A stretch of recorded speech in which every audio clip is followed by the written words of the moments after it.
Всем привет! Поздравляю с наступившим годом, и уже второй год подряд первым роликом года будет распаковка смартфона Xiaomi. Это 12-я версия. Я его уже получил, и сегодня помимо распаковки отвечу на некоторые вопросы, которые вы задавали в прошлом ролике с первым впечатлением из магазина. Кто впервые знакомится с Xiaomi 12 и хочет узнать характеристики, ссылка на видео в описании. Полный обзор я сделаю позже, после пару недель эксплуатации. И теперь давайте приступим к распаковке. Готовы? Поехали! Xiaomi 12 в этом году пришел в упаковке с полной комплектацией, а не с дополнительной коробкой под зарядку, как Mi 11. Здесь нас встречает сразу вставка, внутри которой иголка для лотка сим-карт, инструкция, наклейки и чехол, который достаточно плотный и в меру твердый, без заклепки на порт Type-C. Далее идет сам смартфон, я купил среднюю конфигурацию 8 плюс 256 гигабайт в синей расцветке. Чехол очень легко одевается на смартфон, сидит крепко, боковые грани экрана при этом не защищены. А сам чехол он не мешает доступу с закруглением экрана. Есть замечание к тому, что чехол на область камеры не сразу плотно садится. Нужно это место придавить, и ощущается легкий щелчок при этом. Камера защищена полностью, так как у чехла очень высокие грани, немного даже островатые. Помимо чехла в комплекте за телефоном лежит большой увесистый зарядник на 67 Вт и толстый кабель Type-C, то есть здесь самая простая стандартная комплектация. Перейдем к вопросам, которые вы задавали под прошлым видео. И самый популярный из них был, что с датчиком приближения. Он здесь виртуальный, но в сравнении с недавним Redmi Note 11 Pro здесь датчик работает немного по-другому. Во-первых, он реагирует на приближение мелких объектов, например пальца, а не только ладошки. Он фиксирует приближение с фронтальной, тыльной стороны и даже сверху. Во время разговора он всегда срабатывает, если вы держите телефон вертикально. Я сделал несколько звонков по 3-4 минуты, и датчик работал корректно. Единственный косяк был, это иногда смартфон не реагировал, когда я относил его от уха, и экран какое-то время был выключен. То есть теперь он работает лучше, но все же косяки кое-какие остались. Теперь давайте поговорим об ошибках, которые я сделал в прошлом ролике.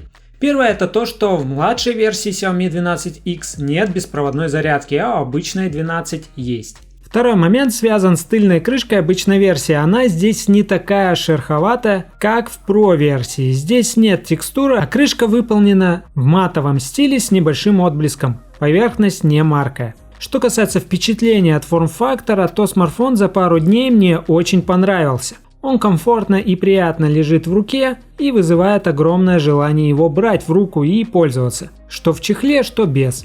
Отдельно выделю очень качественную заводскую пленку, поверхность которой по ощущениям схожа со стеклом с олеофобным покрытием. Она гладкая, не маркая, но есть и от этого ощущение, что смартфон может легко выскользнуть из рук. И первое время я им пользовался с опаской, так как не сразу привык к данному форм-фактору с уменьшенной диагональю. Сканер отпечатка встроен в экран, и он здесь не очень быстрый в сравнении с теми, что встроены в кнопку. Нужно больше времени смартфону, чтобы подсветить палец, но при этом он работает корректно. Срабатывает как при включенном, так и при выключенном экране. Теперь немного поговорим об экране, а именно о вредном мерцании. В режиме без DC-димминга коэффициент вредного мерцания находится на уровне 18%, на яркости от 60 до 100%.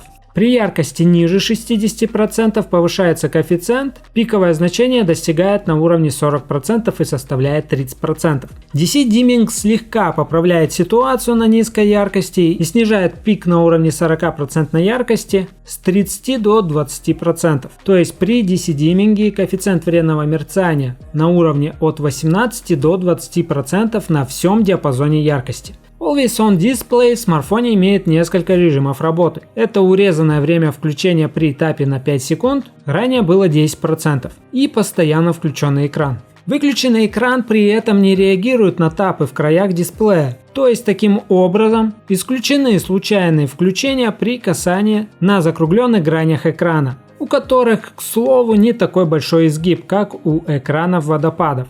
Смартфоном вполне комфортно пользоваться, единственное, опасно его ронять и сложнее после этого ремонтировать. Перейдем к новым фишкам MIUI, которые я подметил как полезны. Во-первых, в новой MIUI проработали оптимизацию системы.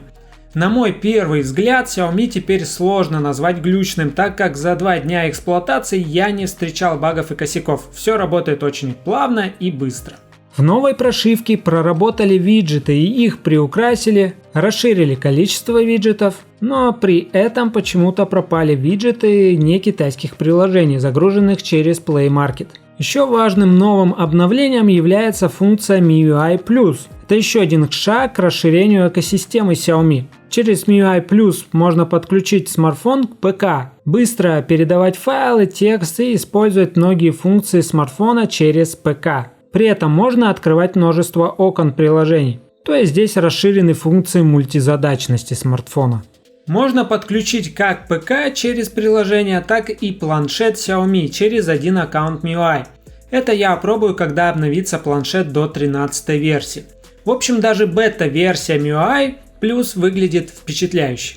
Далее отмечу расширенную кастомизацию интерфейса. Можно задавать размер иконок, причем по широкому диапазону размеров.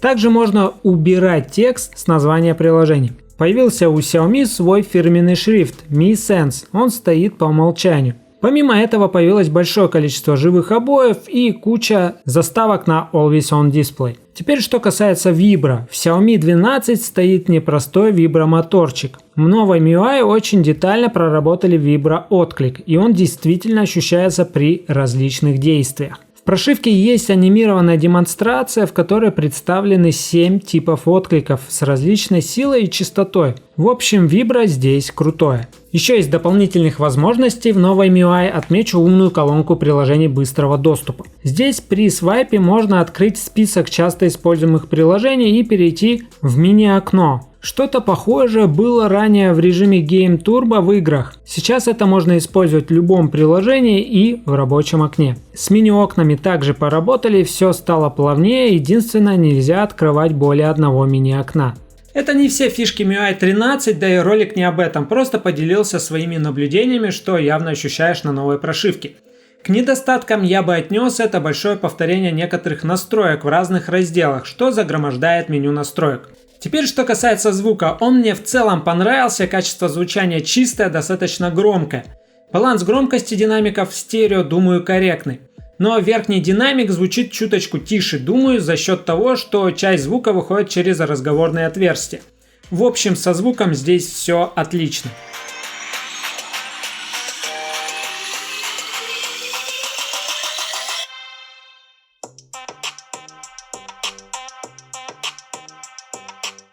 Многие спрашивали про влагозащиту, официально здесь ее нет, то есть со смартфоном нельзя погружаться в воду. Был еще вопрос про переход во время съемки между модулями камеры. В режиме 4К 30 FPS и ниже переключаться между шириком и основной камерой можно. Но заметен при этом легкий скачок в видео с изменением экспозиции и цветовых оттенков. В дневное время это не так заметно, а вот в ночное время при переходе разница в качестве и светочувствительности сенсоров явно заметна. Последнее, что я еще сегодня покажу, это замер тротлинг-теста 30 минут. В нем видно и без прогонки 1 часа, что железо очень горячее и сильно тротлит.